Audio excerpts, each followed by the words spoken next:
Good morning, dear students. In the previous class, we had started with another topic, that is proteins. In this chapter, we have still completed the topic of carbohydrates, in which we saw that there are different types of carbohydrates like monosaccharides, oligosaccharides and polysaccharides, out of which mono and oligosaccharides are the micromolecules, whereas the polysaccharides are considered to be the macromolecules because of their complex structures and higher molecular weight. Similarly, in first we have discussed about amino acids and then we are discussing about proteins, in which amino acids were included in macromolecules because amino acids are relatively simple structures and they are easily permeable through the plasma membrane with lower molecular weight, whereas the amino acids combine together to form a protein which is actually a polymer. So proteins are polymers and proteins are polymeric substances which are having higher molecular weight. These proteins are formed by the development of a peptide bond between the amino acids. मतलब जो amino acids होते हैं उनके बीच में बनता है peptide bond, और पेप्टाइड बॉन्ड फॉर्मेशन कैसे होता है ये हमने प्रीवियस क्लास में ऑलरेडी डिस्कस किया है. Here also there will be the release of a water molecule and a bond will be formed between the amino group of one amino acid with the carboxylic group of the another amino acid. So between these two groups there will be formation of a peptide bond. This peptide bond will be formed in not just two amino acids. If it is formed between two amino acids, it will be a dipeptide. If there will be three amino acids, it will be a tripeptide.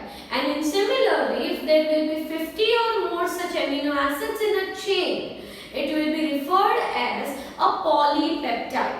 50 or such amino acids in a chain will be forming a polypeptide. So we can say that proteins are heteropolymers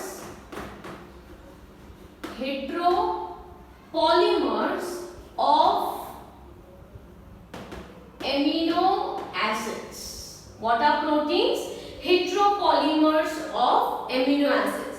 The word heteropolymers is used because here the amino acid which is going to be repeated is not going to be the same. मैंने पहले भी कहा था कि अगर lysine है तो पूरी ही चेन लाइसिन से नहीं बनी होगी. एक लाइसिन, एक आर्जिनिन, एक हिस्टिडीन, एक प्रोलिन और ऐसे करते करते सारे ही अमीनो एसिड्स अलग होंगे. दो अमीनो एसिड्स 20 ही हैं, इसलिए रिपीट तो होने वाले हैं, but as it is made up of different amino acids combining together, it is always a heteropolymer, and therefore proteins are never homopolymers, they are always heteropolymers. Another thing is that these proteins can have, that is the chain of amino acids is referred as polypeptide. The chain of amino acids की जो chain बन जाती है उसे polypeptide कहा जाता है. तो पॉलीपेप्टाइड तो हमें पता चला, but the polypeptide chain can be either one, it can be either two, it can be even 20 chains of polypeptides, right? So here, if there is presence of one polypeptide, एक ही polypeptide chain हो, ऐसा example है myoglobin. Myoglobin consists of only a single polypeptide chain, right? मतलब हम क्या कह रहे हैं कि एमिनो एसिड की एक चेन है जिसमें 50 एमिनो एसिड्स है फॉर एग्जांपल, तो एक चेन को हम कहेंगे पॉलीपेप्टाइड, राइट? पर जरूरी नहीं है कि एक ही चेन हो. अगर एक चेन है तो वो एक मोनोमेरिक प्रोटीन कहलाता है. अगर एक से ज्यादा चेन्स हैं तो उसे मल्टीमेरिक पॉलीपेप्टाइड्स कहा जाता है. तो एक चेन है तो एक सिंगल चेन जो है उसे हम कहेंगे वन पॉलीपेप्टाइड इज प्रेजेंट, और उसी का एक एग्जांपल ऐसे भी प्रोटीन्स होंगे जिसमें 2 पॉलीपेप्टाइड्स हैं, तो 2 पॉलीपेप्टाइड्स होंगे तो उनमें एग्जाम्पल हम लिख सकते हैं इंसुलिन। इंसुलिन जो हमारी बॉडी में एक नेचुरली सिक्रेटिंग प्रोटीन है जो पैंक्रियास से रिलीज होता है ये हार्मोन, तो इंसुलिन जो है उसमें 2 पॉलीपेप्टाइड चेन्स होते हैं। Then other than that there can also be the proteins which are having 4 polypeptide। तो 4 पॉलीपेप्टाइड अगर हो तो ऐसे प्रोटीन को हम क्या कहेंगे कि 4 पॉलीपेप्टाइड चेन्स हैं। तो उसी में हम एक एग्जांपल ले सकते हैं हीमोग्लोबिन। जो हमारे पास हीमोग्लोबिन होता है, राइट, जो हमारे रेड ब्लड सेल्स में है, तो haemoglobin is a protein having 4 polypeptides. There are proteins with 24 polypeptides also, right? तो 24 polypeptides वाला अगर एक प्रोटीन कंसिडर करें तो it is ribulose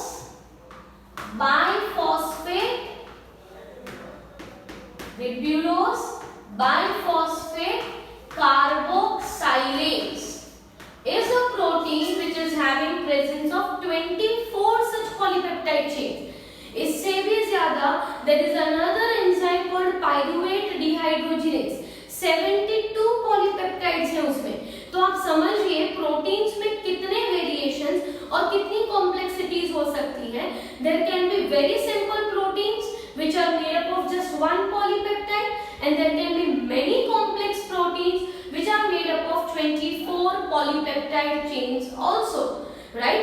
So we say that proteins are highly variable in their structure, in their conformation, in their dimensions। Proteins में बहुत सारे variations होते हैं, पर ये सारे प्रोटीन्स बनते तो किससे हैं? 20 अमीनो एसिड से। So these 20 amino acids might be arranged in various ways for formation of a protein। है तो 20 अमीनो एसिड्स ही, पर वो अलग-अलग तरह से ऐसे अरेंज होते हैं कि वो अलग-अलग प्रोटीन्स बनाते हैं। तो इनकी अरेंजमेंट कौन डिसाइड करता है? तो प्रोटीन्स की जो एमिनो एसिड की सीक्वेंस है that is genetically regulated. Sequence of amino acids is genetically regulated. Actually हमारे पास जो जीन्स होते हैं, जीन्स मतलब डीएनए का एक सेगमेंट, ये जीन्स में जो न्यूक्लियोटाइड की सीक्वेंस होती है वो सीक्वेंस डिसाइड करती है एमिनो एसिड की sequence in the protein. However ये पॉइंट आपके लिए थोड़ा कॉम्प्लेक्स है, ये मैकेनिज्म को ट्रांसलेशन कहा जाता है which is the development of protein from an RNA. तो ये जो मैकेनिज्म है ये हम 12th क्लास में पढ़ने वाले हैं, पर अभी सिर्फ याद रखो कि प्रोटीन्स में जो एमिनो एसिड की सीक्वेंस है वो डिसाइड करता है हमारा genetic makeup, right? That is being confirmed by the genes that are present in our body, that is in our nucleus. So sequence of amino acids की बात की। अब सिंपली जैसे हमारे पास जो अल्फाबेट्स हैं उससे हम इन्यूमरेबल वर्ड्स बना सकते हैं, राइट? हम जो ए बी सी डी बोलते हैं तो उससे हम वर्ड्स कितने बना सकते हैं आप सोच भी नहीं सकते, इतने सारे वर्ड्स हैं। तो सेम वे हमारे पास 20 एमिनो एसिड्स हैं और 100 पॉलीपेप्टाइड की अगर एक चेन है तो there are 20:100 possible ways for the different types of polypeptide. मान लो हमारे पास एक पॉलीपेप्टाइड है और वो पॉलीपेप्टाइड में 100 एमिनो एसिड्स हैं, तो 100 एमिनो एसिड्स को आप कैसे अरेंज कर सकते हो to form different polypeptides? So 20:100 is the possible ways in which you can get different polypeptides. जैसे मैंने कहा कि 26 अल्फाबेट्स में आप इतने सारे वर्ड्स बना सकते हो, तो सेम वे जब हम बात करते हैं 20 एमिनो एसिड्स की, तो 20 amino acids can arrange in different ways to form several different types of polypeptides, and that is the reason for high variations or high variability in the structure of the proteins. The most abundant protein in the animal world is the collagen. The most abundant protein is the collagen in the most abundant, याद रखना सबसे ज्यादा abundant है ये protein in animal world. अगर आपको पता हो तो कोलाजन जो है वो हमारी बॉडी में भी प्रेजेंट होता है, right? Collagen is white fibrous connective tissue and it will be present between the bone and your muscles। तो कोलाजन जो है वो एनिमल वर्ल्ड में सबसे ज्यादा अबेंडेंट है and throughout the whole biosphere there is a protein called rubisco। I have already written the name before, ribulose biphosphate carboxylase। okay, rubisco stands for ribulose biphosphate carboxylase। तो rubisco जो है it is the most abundant in whole biosphere।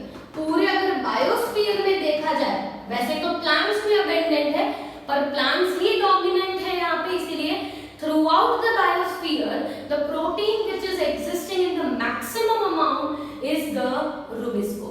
so most abundant animal protein is collagen and most abundant protein in the plant world, or you can say in the biosphere, is the rubisco। After discussing about general facts about the proteins, we now need to understand the structure of proteins। तो proteins जो होते हैं, जो हमने कहा कि proteins में एक पॉलीपेप्टाइड या दो पॉलीपेप्टाइड या 24 पॉलीपेप्टाइड तक भी होती है। तो प्रोटीन्स जो होते हैं उनका कोई स्पेसिफिक स्ट्रक्चर भी तो होना चाहिए। तो प्रोटीन्स के सबसे पहले स्ट्रक्चर को हम कहते हैं primary structure. Proteins have a primary structure. Primary structure means the linear sequence of the amino acids forms the primary structure।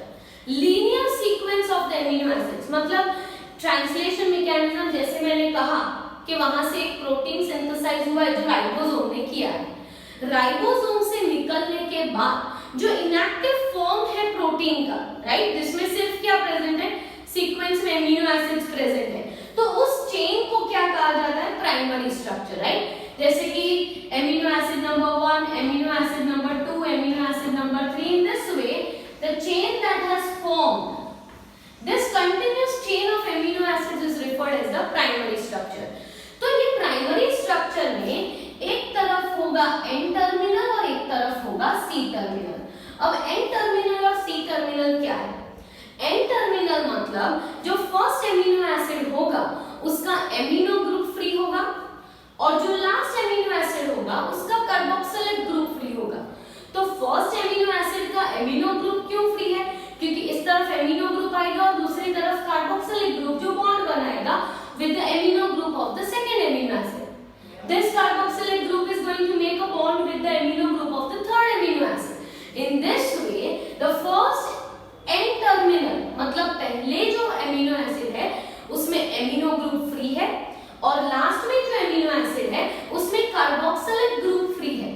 इसीलिए ये जो है इसे कहते हैं N-terminal और इसे कहा जाता है C terminal, जो हमें देखने को मिलेगा इन द प्राइमरी स्ट्रक्चर। तो primary structure is only a linear sequence of the amino acid, a simple polypeptide chain that has been just formed by the process of translation. जो सिर्फ form हुई है, अभी वो फंक्शनली एक्टिव नहीं है। पर प्रोटीन्स जो है वो हमेशा इस प्राइमरी स्ट्रक्चर में नहीं रहते। Proteins will be changing their conformation into either secondary or tertiary structure। So second type is known as the secondary structure of protein। Now this secondary structure of protein is of two types, alpha helix and beta sheet। दो तरह के secondary structures होते हैं, एक होता है alpha helix और दूसरा होता है बीटा शीट। अब हम दोनों के बारे में थोड़ा डिस्कस करते हैं ब्रीफ में, that what is there in alpha helix and what is included in the beta sheet.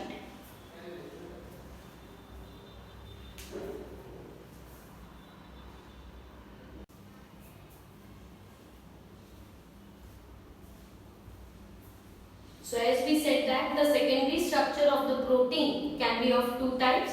Actually it is of three types: alpha helix, beta sheet and collagen. But in our textbook we have only two types of two types of secondary structures that are being explained. So first we are talking about the secondary structure.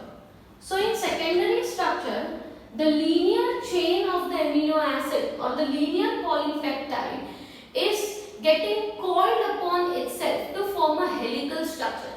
Then it will be known as alpha helix. So in alpha helix, the polypeptide chain, the polypeptide chain is helically, or you can say spirally coiled.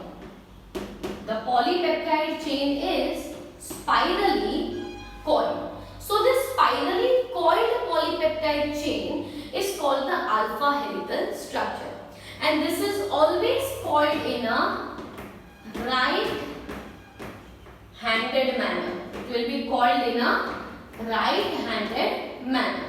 So this will be a helical structure of the polypeptide. तो एक ही polypeptide है यहाँ पे भी, पर ये polypeptide पूरी helically coil हो जाती है, तो उसे helical structure कहा जाता है. तो helical structure को ऐसे का ऐसे maintain करने के लिए stabilize भी होना पड़ेगा. तो this secondary structure, it is stabilized by the hydrogen bond, मतलब along with peptide bond, जो एमिनो एसिड्स के बीच में तो है ही, मतलब पेप्टाइड बॉन्ड के साथ साथ यहाँ पे और कौन सा बॉन्ड होगा? Hydrogen bond, that will formed between oxygen of carboxylic group with amino group of fourth amino acid. ये बहुत इंपॉर्टेंट है. यहाँ पे हाइड्रोजन बॉन्ड फॉर्मेशन क्यों हो रहा है? देखिए, कोई भी पॉलीपेप्टाइड है उसमें पेप्टाइड बॉन्ड तो है, पर पेप्टाइड बॉन्ड के साथ साथ अगर इस स्ट्रक्चर को इस फॉर्म में कॉइल्ड रहना है तो उसे एडिशनल बॉन्डिंग की भी जरूरत है, जिसकी वजह से उसका स्ट्रक्चर ऐसे ही मेंटेन हो. तो ऐसे ही मेंटेन होने के लिए here there is presence of the hydrogen bond, जो किसके बीच में बन रहा है? तो कार्बोक्सिलिक जो ग्रुप होगा उसमें ऑक्सीजन होगा, तो कार्बोक्सिलिक ग्रुप के एक ऑक्सीजन और एमिनो ग्रुप के एमिनो ग्रुप जो होगा of the fourth amino acid, इनके बीच में बन रहा है एक hydrogen bond, and this hydrogen bond will be stabilising the alpha helical structure. जो हमारे हेयर में जो केराटिन प्रोटीन होता है, it is an example of alpha helical structure, right? जो हमारे नेल्स में केराटिन प्रोटीन होता है, that is also an example of the alpha helical structure. Then there is another secondary structure which is called beta sheet. Beta sheet जो होता है उसमें 2 to 3 polypeptide chains होते हैं, and these 2 to 3 polypeptide chains they form a sheet like structure. They form a flat sheet like structure. So instead of getting coiled up in a helical manner, they remain like a sheet की तरह flat रहते हैं, तो उसे beta pleated sheet कहते हैं. पर difference ये है कि हेलिकल स्ट्रक्चर सिर्फ एक ही पॉलीपेप्टाइड से बन जाता है, जबकि बीटा शीट में 2 या 3 पॉलीपेप्टाइड्स होते हैं, और मोरओवर उनके बीच में भी हाइड्रोजन बॉन्ड्स होते हैं. There is a hydrogen bond between polypeptide of this polypeptide and this polypeptide. इन दोनों के बीच में भी हाइड्रोजन बॉन्ड्स होंगे. ये दोनों पॉलीपेप्टाइड के बीच में भी हाइड्रोजन बॉन्ड्स होंगे, which will be stabilising the beta pleated sheet. जो सिल्क बनाता है, जो फाइब्रोइन कहलाता है, ये फाइब्रोइन में बीटा शीट स्ट्रक्चर होता है. मतलब either a protein can get coiled in an alpha helical form or it can be a beta sheet. Okay, the next type of structure, that is the third one, is the tertiary structure. अब ये जो tertiary structure होता है उसमें there is 3D conformation observed. 3D conformation इसीलिए क्योंकि the polypeptide gets coiled over itself to form a sphere. It forms a ball of wool. wool का ball होता है, उसी की तरह पॉलीपेप्टाइड चेन्स जो है वो एक्सेसिवली कॉइल हो जाती है और एक्सेसिवली कॉइल ऐसे हो जाएगी कि they will give a three dimensional structure. तो जब प्राइमरी स्ट्रक्चर में सिर्फ पेप्टाइड बॉन्ड्स थे, सेकेंडरी स्ट्रक्चर में along with peptide there will be the hydrogen bonds existing. तो टर्शियरी स्ट्रक्चर तो काफी कॉइल्ड स्ट्रक्चर है. एक ही पॉलीपेप्टाइड है पर ये पॉलीपेप्टाइड इतनी ज्यादा कॉइल्ड है कि वो एक स्फेरिकल बॉल ऑफ वूल जैसा स्ट्रक्चर बना देते हैं. तो वैसे स्ट्रक्चर्स को जब हमने बात की थी कि ग्लोब्यूलर प्रोटीन्स होते हैं प्लाज्मा मेम्ब्रेन में, तो वो ग्लोब्यूलर क्या है, अ टर्शियरी स्ट्रक्चर. तो ये जो कॉइल्ड फॉर्म है, जो टर्शियरी स्ट्रक्चर है, it is stabilised by covalent bonds, जिसमें आएगा पेप्टाइड और डाइसल्फाइड. दोनों बॉन्ड आएंगे क्योंकि यहाँ पे पेप्टाइड बॉन्ड तो है ही, पर disulphide bond is bond between two sulphur containing amino acids, right. दो सल्फर कंटेनिंग एमिनो एसिड्स के बीच में डाइसल्फाइड बॉन्ड आएगा. There will be hydrogen bond, of course, जो सेकेंडरी स्ट्रक्चर में भी है. There will be even presence of ionic bond. Ionic bond जो होता है, it is present between NH3+ and COO-. Okay, मतलब जो आयोनिक ग्रुप्स हैं उनके बीच में आयोनिक बॉन्ड होगा. There will be van der Waals bond. There will be hydrophobic bonds. In short, the tertiary structure has to be well stabilized, right? ये जो van der Waals bond होता है, it is present between, जैसे कि ऐसे दो amino acids हैं जिनके पास हाइड्रोक्सिल ग्रुप है, तो दो hydroxyl group containing amino acids के बीच में वैन डर वाल्स फोर्सेस होंगे. सेम वे दो नॉन पोलर ग्रुप्स के बीच में हाइड्रोफोबिक, क्योंकि एमिनो एसिड्स तो अलग अलग है, सब में अलग अलग आर ग्रुप है, किसी में अल्कोहलिक ग्रुप है, किसी में सल्फर कंटेनिंग है, कोई एरोमेटिक रिंग वाले हैं, कोई some of them have simply an hydrogen. तो एमिनो एसिड्स तो अलग अलग हैं, तो इन सबके बीच में जो स्टेबलाइज करने के लिए बॉन्ड्स बनेंगे वो अलग तरह के होंगे. जैसे कि किसी में हाइड्रोजन बॉन्ड होगा तो एमिनो एसिड के बीच में, कई जगह पे आयोनिक बॉन्ड होगा, कई जगह पे वैन डर वाल, कई जगह पे हाइड्रोफोबिक बॉन्ड्स होंगे which are going to stabilize the tertiary structure. And lastly we have a quaternary structure of proteins, and quaternary structure is always found only in multimeric protein. मल्टीमेरिक मतलब ऐसे proteins जिनमें एक से ज्यादा पॉलीपेप्टाइड्स हैं. For example जो haemoglobin है, this haemoglobin has 2 alpha chains and 2 beta chains. तो हीमोग्लोबिन में टोटल 4 पॉलीपेप्टाइड है, 2 अल्फा पॉलीपेप्टाइड और 2 बीटा पॉलीपेप्टाइड. तो इनके स्ट्रक्चर में, ये स्ट्रक्चर जो होगा उसमें हर एक पॉलीपेप्टाइड का खुद का एक टर्शियरी स्ट्रक्चर होगा. Like there will be one polypeptide with its own tertiary structure, another polypeptide with its own tertiary structure, third polypeptide with its structure, fourth polypeptide with its structure. तो यहाँ पे individual polypeptide के पास खुद के tertiary structure तो है ही, but they are uniting together and packing in such a way that they form a whole new structure which is called quaternary. मतलब quaternary में जो एक एक पॉलीपेप्टाइड पॉलीपेप्टाइड है, यहाँ पे क्या कहा कि हीमोग्लोबिन में 4 पॉलीपेप्टाइड है, तो पहली पॉलीपेप्टाइड का खुद का एक टर्शियरी कंफर्मेशन है ही, दूसरे का है, तीसरे का है, पर ये सब मिलके, ये सब साथ में मिलके जो कॉम्प्लेक्स स्ट्रक्चर बना रहे हैं, जो कंफर्मेशन बना रहे हैं, उसे हम क्या कहेंगे, क्वाटरनरी स्ट्रक्चर.